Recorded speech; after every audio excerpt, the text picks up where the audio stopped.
En el año 1085, España inventó un sistema financiero tan brillante que condenó al país a la pobreza durante casi 1000 años. Lo llamaron censo enfitéutico y parecía una solución perfecta: conseguir dinero inmediatamente a cambio de pagos futuros. Pero lo que realmente crearon fue la primera versión europea de la esclavitud por deudas, y sus efectos todavía están destruyendo la economía española hoy. Para entender cómo un sistema financiero medieval sigue empobreciendo España hoy, necesitamos viajar al corazón de la Reconquista. En el siglo XI, los reinos cristianos del norte de España estaban en una guerra constante contra los califatos musulmanes del sur. Las batallas eran caras, los ejércitos necesitaban ser alimentados y equipados, y los reyes cristianos se enfrentaban al mismo problema que todos los gobiernos en guerra. Necesitaban dinero ahora, pero solo tenían la promesa de ingresos futuros.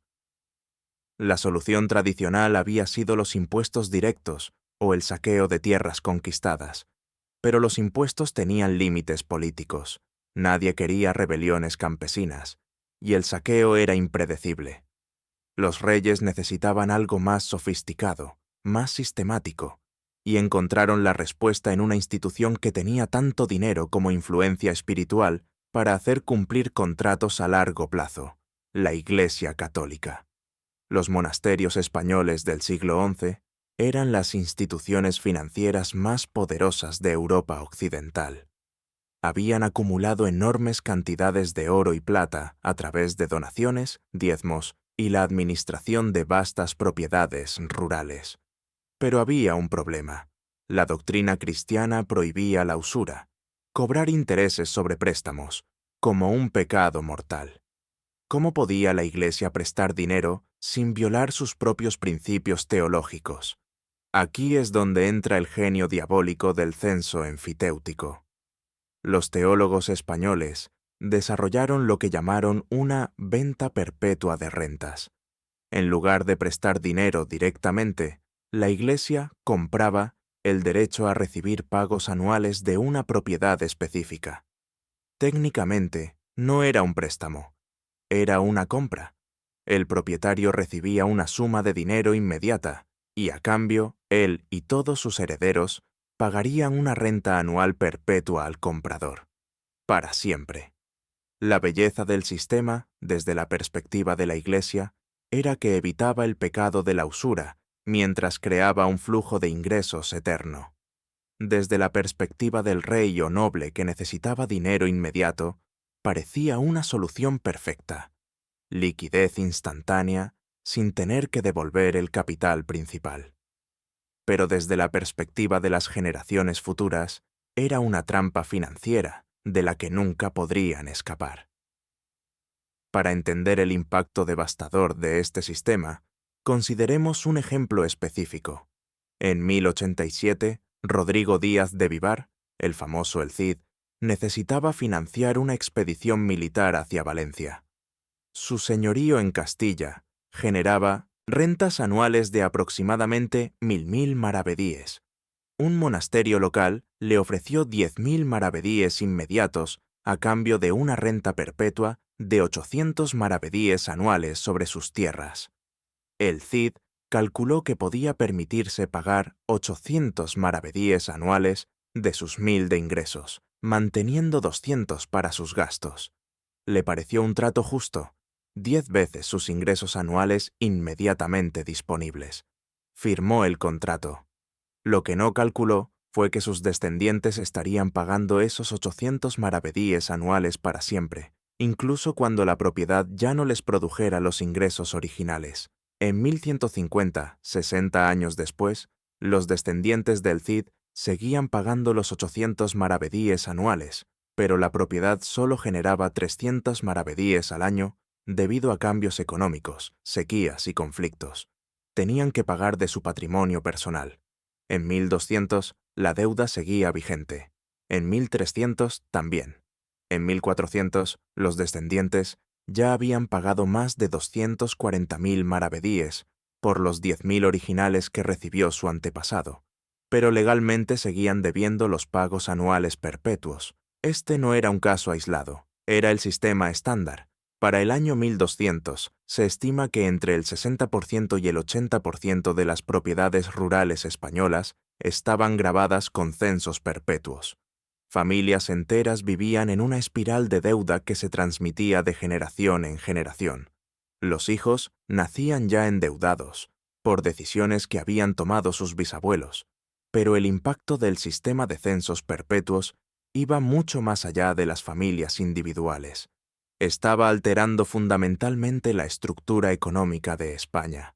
Cuando una parte significativa de los ingresos agrícolas fluía automáticamente hacia los monasterios y otras instituciones financieras, el capital que podría haberse usado para mejoras productivas, mejores herramientas, técnicas agrícolas, infraestructura, se desviaba hacia el consumo de las élites religiosas. El resultado fue lo que los historiadores económicos llaman la Gran Divergencia Española.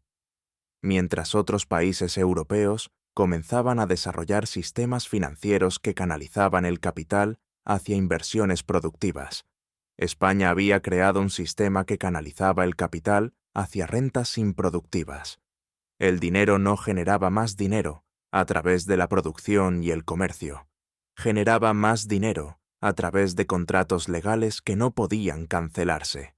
En el siglo XIII, cuando las cruzadas habían abierto nuevas rutas comerciales y otros países europeos experimentaban un auge económico, España se encontraba cada vez más atrasada. Las familias españolas estaban tan endeudadas con pagos perpetuos que no podían acumular el capital necesario para participar en el comercio internacional emergente. Los monasterios españoles, por el contrario, se habían vuelto inmensamente ricos, pero su riqueza no se reinvertía en actividades económicas productivas. Para el siglo XIV, el sistema había creado una economía profundamente disfuncional. España tenía algunas de las instituciones religiosas más ricas de Europa, pero también tenía una de las poblaciones rurales más empobrecidas. La paradoja era evidente. Un país que había inventado uno de los sistemas financieros más sofisticados del mundo, medieval, se estaba empobreciendo sistemáticamente a sí mismo. Lo más insidioso del sistema de censos perpetuos era su apariencia de legitimidad. No era percibido como explotación porque estaba santificado por la autoridad religiosa y codificado en la ley.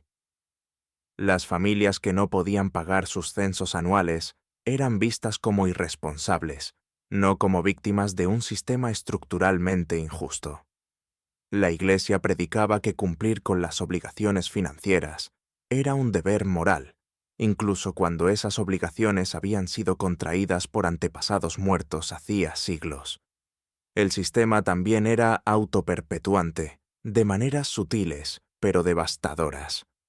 Cuando una familia no podía pagar su censo anual, tenía dos opciones: vender parte de su propiedad para cubrir el pago o contraer un nuevo censo para obtener dinero inmediato. Ambas opciones los empobrecían más. Vender propiedades reducía sus ingresos futuros. Contraer nuevos censos aumentaba sus obligaciones perpetuas. Era una trampa financiera diseñada para ser imposible de escapar. En 1648, cuando la peste negra devastó Europa, España experimentó una versión particularmente cruel de la crisis. En otros países, la despoblación masiva llevó a la cancelación automática de muchas deudas. Simplemente no había nadie para cobrarlas o pagarlas. Pero en España, las instituciones religiosas habían desarrollado sistemas administrativos tan sofisticados que podían rastrear y hacer cumplir las obligaciones de censos, incluso cuando familias enteras habían muerto. Los supervivientes no solo heredaban las propiedades, heredaban las deudas perpetuas que las gravaban. Para el siglo XV, cuando otros países europeos estaban financiando expediciones de exploración y el comercio atlántico emergente, España estaba atrapada en su laberinto de deudas medievales. Irónicamente, cuando Colón llegó a las Américas y España comenzó a recibir enormes cantidades de oro y plata, gran parte de esa riqueza fluyó inmediatamente hacia el pago de censos acumulados durante siglos. El oro del Nuevo Mundo no enriqueció a España, pagó las deudas medievales de España. Aquí comenzamos a ver cómo un sistema financiero medieval todavía está empobreciendo España hoy.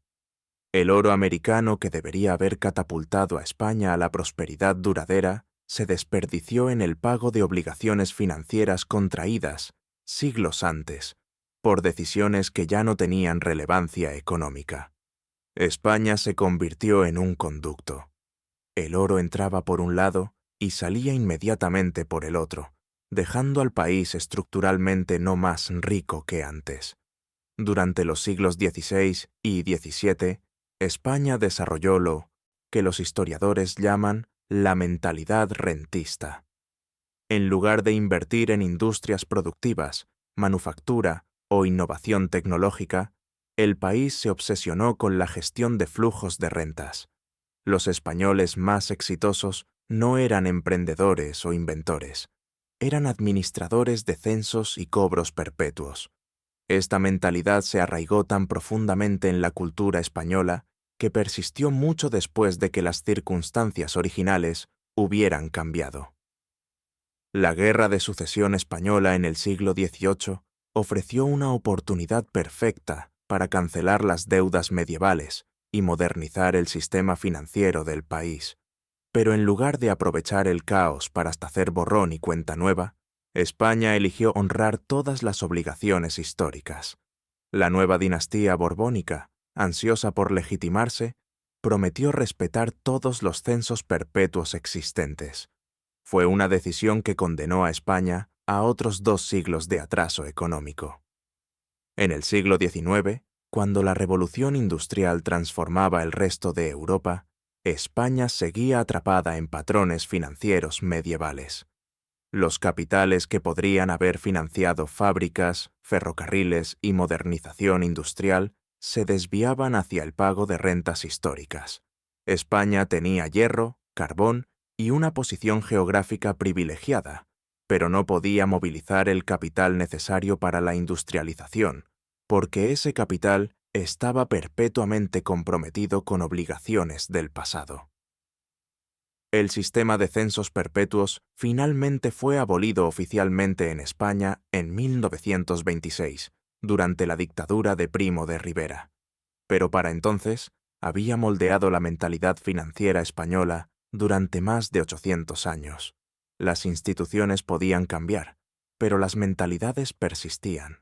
España había interiorizado una cultura financiera basada en la gestión de obligaciones históricas, en lugar de la creación de nueva riqueza. Y aquí llegamos al punto crucial: cómo este truco medieval sigue empobreciendo España hoy. La España moderna ha recreado exactamente los mismos patrones financieros que la empobrecieron durante la Edad Media, solo que con diferentes nombres e instituciones. En lugar de censos perpetuos, ahora tenemos deuda soberana. En lugar de monasterios, ahora tenemos bancos centrales y mercados de bonos. Pero la dinámica fundamental es idéntica. Consideremos la deuda pública española actual. España debe aproximadamente 1,5 billones de euros, más del 120% de su PIB anual.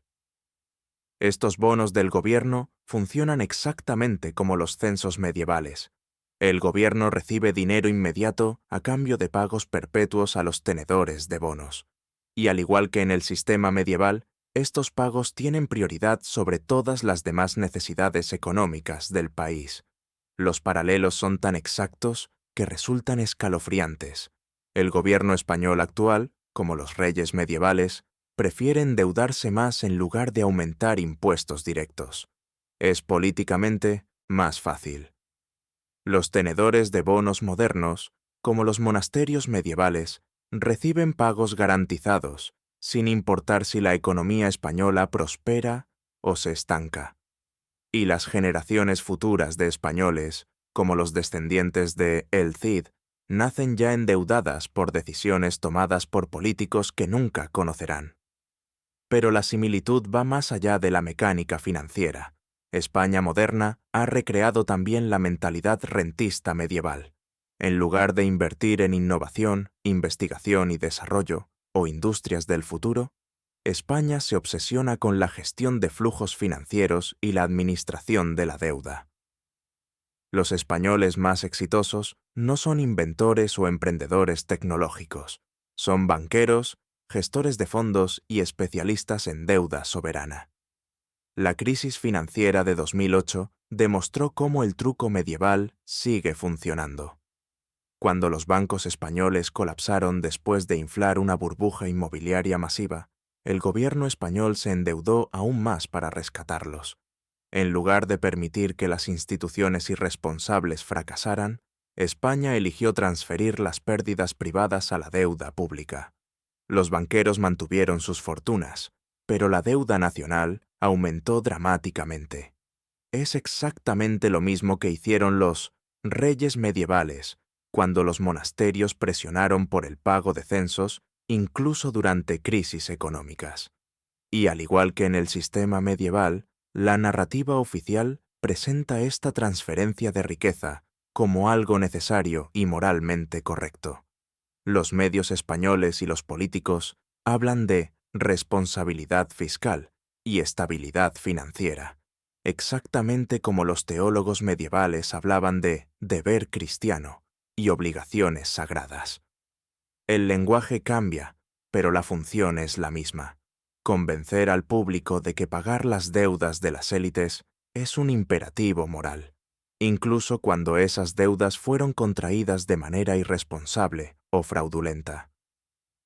Hoy, mientras España enfrenta nuevos desafíos económicos, automatización, competencia global, transición energética, el país sigue atrapado en los mismos patrones financieros que lo empobrecieron durante la Edad Media.